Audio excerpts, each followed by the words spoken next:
Dans un village reculé, vivait une femme nommée Solène. Belle et ambitieuse, elle rêvait d'une vie d'opulence loin de sa modeste existence. Un jour, désespérée par la pauvreté qui l'entourait, elle se rendit au bord d'un lac sacré, où résidait, selon les légendes, le serpent mystique Nahash. Les villageois lui avaient souvent parlé des terribles pouvoirs de Nahash, mais Solène, déterminée à changer son destin, n'écouta pas les avertissements. Alors qu'elle invoquait le serpent, Nahash émergea des eaux sombres, ses écailles scintillant sous la lumière de la lune. Il lui proposa une vie de richesse et de luxe en échange de quelque chose de précieux. Sans hésiter, aveuglée par son désir de grandeur, Solène accepta. Une lumière enveloppa Solène alors que Nahash scellait le pacte, et elle ressentit une vague de pouvoir et de richesse l'envahir. Solène vivait désormais dans l'opulence, entourée de trésors et de splendeur. Cependant, la malédiction de Nahash ne tarda pas à se manifester. Son époux, Étienne, tomba mystérieusement malade et mourut. Dévastée mais déterminée à conserver son luxe, Solène se remaria rapidement. Tous les 3 à 5 ans, la même tragédie se répétait. Chaque nouvel époux succombait à une mort mystérieuse, laissant Solène seule et désespérée. Les villageois commençaient à murmurer sur la malédiction qui pesait sur elle, mais elle restait aveuglée par son pacte. Le manoir, autrefois symbole de sa réussite, devint un lieu de douleur et de solitude. Henri, son 4e époux, était différent. Ayant entendu des rumeurs sur la malédiction, il se méfiait de Nahash. Protégé par ses ancêtres méritants, Henri se plongea dans des prières et des rituels traditionnels, cherchant à comprendre et à briser le sortilège qui pesait sur eux. Chaque nuit, il se rendait dans la forêt pour prier et invoquer les esprits de ses ancêtres, espérant leur aide. Lors d'une nuit orageuse, Henri sentit une présence puissante autour de lui. Les esprits de ses ancêtres se manifestèrent, lui donnant la force nécessaire pour affronter Nahash. Henri retourna au lac et invoqua le serpent.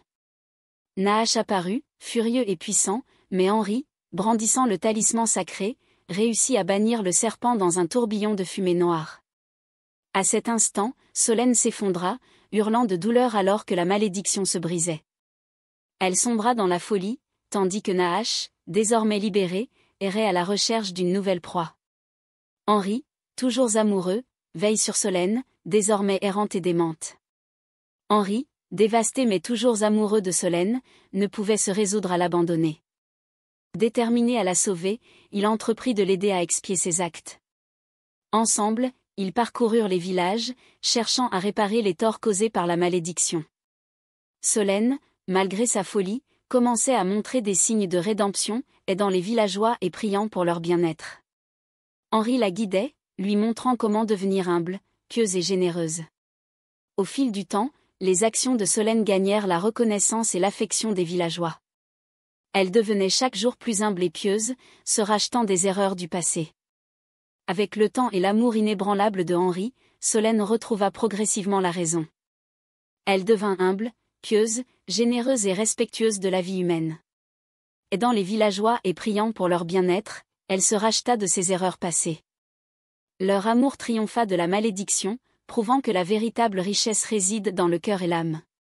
Une nuit paisible, sous la lumière de la lune, Nahash réapparaît près du manoir. Cependant, Nahash n'avait pas disparu. Toujours avide de semer le chaos, il revint, cette fois pour tenter Solène une dernière fois. Il s'approcha d'elle, tentant de raviver ses anciens désirs de richesse et de pouvoir. Mais Solène, ayant appris des souffrances de son passé, résista avec une force intérieure nouvelle. Elle invoqua les esprits bienveillants des ancêtres de Henri, les priant de l'aider à se débarrasser de Nahash pour toujours. La confrontation finale eut lieu sous un ciel étoilé. Nahash, furieux et déterminé, tenta de submerger Solène avec ses pouvoirs. Mais cette fois, Solène était prête. Avec le soutien des esprits des ancêtres et sa foi retrouvée, elle parvint à piéger Nahash dans un cercle de lumière sacrée. Les écailles du serpent commencèrent à se fissurer sous la pression de la lumière divine. Nahash hurla de douleur et de rage, mais il ne pouvait échapper à son destin. Dans un éclat de lumière aveuglante, Nahash fut anéanti, sa forme maléfique se dissipant dans l'air comme une brume noire. Le serpent mystique n'était plus, et sa malédiction était enfin levée. Libérés de la menace de Nahash, Solène et Henri purent enfin vivre en paix. Leur amour, forgé par les épreuves et les sacrifices, était plus fort que jamais. Solène, ayant expié ses mauvais actes, continua de vivre humblement, pieusement et généreusement, respectant profondément la vie humaine. Leur histoire devint une légende dans le village, un récit de rédemption et de triomphe sur le mal. Leurs mains jointes, ils observaient ensemble un coucher de soleil paisible, symbole de leur nouvelle vie et de l'amour éternel qui les unissait.